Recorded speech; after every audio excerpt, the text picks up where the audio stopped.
Hey guys, welcome to Operation Crypto. The ETH merge is getting closer. 2 days, 17 hours and 38 minutes till that goes live.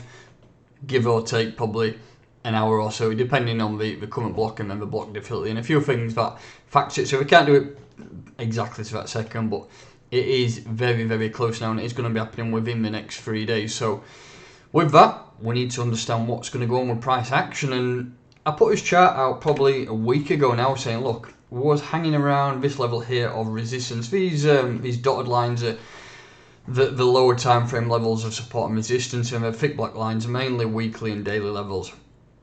If we look at this region here, I said, look, we need to break this area of local resistance here at 1500, and then we are going to push on, and that's exactly what's happened. We're pushed up, we broke through this next major level of weekly resistance, as you can see.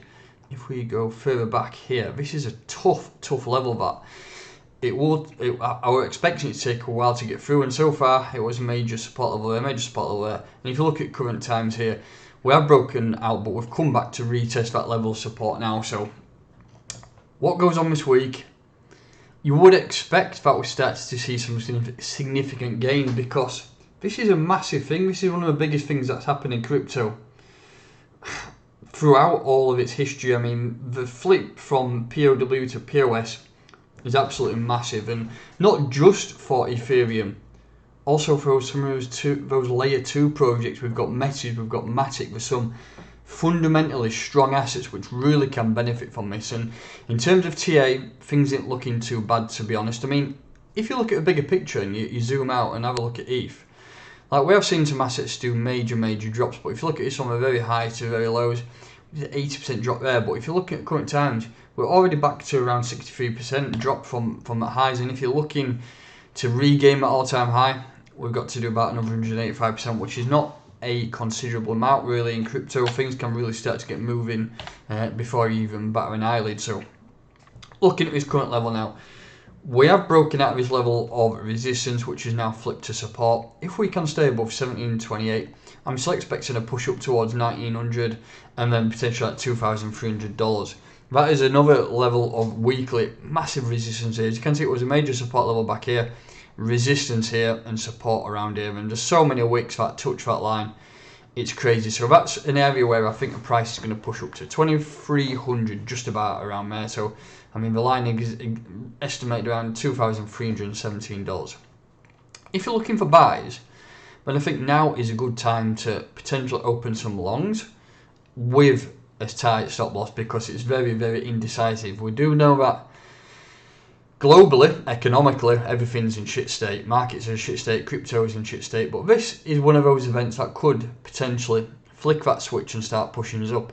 I wouldn't be expecting anything massive. I think that would be potentially an area where it could push the but it will be hard. But I mean, looking at it in terms of percentage, if you manage to get in from here on a spot buy, you're talking about 35% move. So for me, if you're looking for some longs and wanting to ride the news up and then sell it once it does achieve that period of the merge, then let's have a look. So this region here for longs at 1,722, this region here at 1,585, and then potentially if we do get a massive shakeout at 1,423.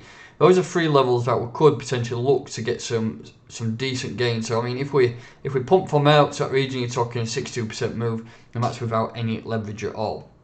So for me personally, I don't think we'll come down there, but what I'd expect is now is to maintain this nice level of support. As you can see, it is bloody historically a solid level, and we've bounced off it a lot of times, so we are above that level now, and I think honestly it's a good time. So potentially I'm going to come off this stream and I'm going to open along here.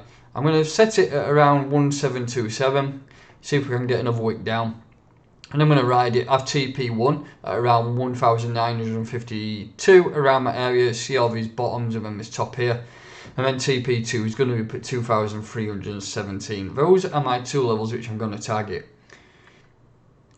If it works, it works. If it doesn't, we'll have that stop loss in play. And I'm entering here at around 1727. I'm probably going to have a stop loss around here, around 1650. Really tight stop loss, to be honest. I think the market, like I say, it's tough. So that's what I'm going to do. That's my plans.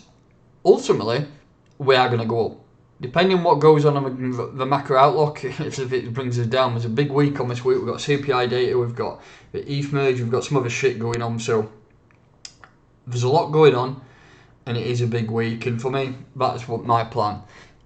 If we do lose this level, and then you're looking for some shorts, then really it could be a decent entry. We'll wait for a drop below, a push up, a rejection of resistance. So then you'd be looking at a short from 17.23. And then you could ride it down and use these two levels here as TPs on that way down. So longs above this region and then shorts below this region. TP 1 on a short will be 1583 and then 1419. And then we've got these nasty levels down here again. I don't think we'll come back down there, to be honest. I think we've had that time. People have plenty of opportunity to buy. People have plenty of opportunity to dollar cost average all the way down. And that's what's been happening. And I think we will push up here. My instinct is that the markets are going to push the upside and start to shake a few people out. So that's my areas to buy, areas to sell, whether you're in a short or a long position. If we do get above that, around 2,315, then you're going to look around this region here to potentially, if you look at the peak here, which is the same area there, and then we've got quite a lot of trading within that range, so that's around 2,800. It will be a tough ask us to get up towards that region because you're looking for around an 80% move in Ethereum in a week, which will, it needs a lot of money to shift that, and just quite now we've not got that liquidity in the markets. There's not as many people around. Crypto Twitter's quiet. There's not as many people around as there was, let's say, 6 months ago. But something like that could be the catalyst for bringing people back to the market. So imagine if the price did push up to here, every man and his dog selling it, and then it just carries on pumping and pushes towards 2,800. That will really start to bring people back to the market, seeing that the price of Ethereum back towards that $3,000 mark. Still a long way off, and we could be getting a little bit too excited here, but the ETH merge is something big, but it also could be something which is a sell the news event. So remember, keep taking profit. Whether you think it's going to go to $10,000 or $20,000 or not, don't wait to sell at those regions. Sell them that way up, because we always get shaken out, no matter if you're holding or selling or whichever way you're going. The market is there to shake us out, and that's exactly what it does. So take profit on the way up, take profit if you're on the way down, for example, if you're in any shorts, and don't let the market rule you. So for me, I will be looking to long this potentially over the course of the next few days. If it merges in around 3 days, let's see. We might get that sell the news event. It might just continue to blast through, but this is a critical area for me. $2,300. If the price pushes through that, then I think we're going to look good. If we reject off that and we come back down, we're going to straight back down towards those $1,700 regions. But that's it from me. Just some thoughts on long, shorts, and hoping we get an ETH pump merge. So I'll catch you next time.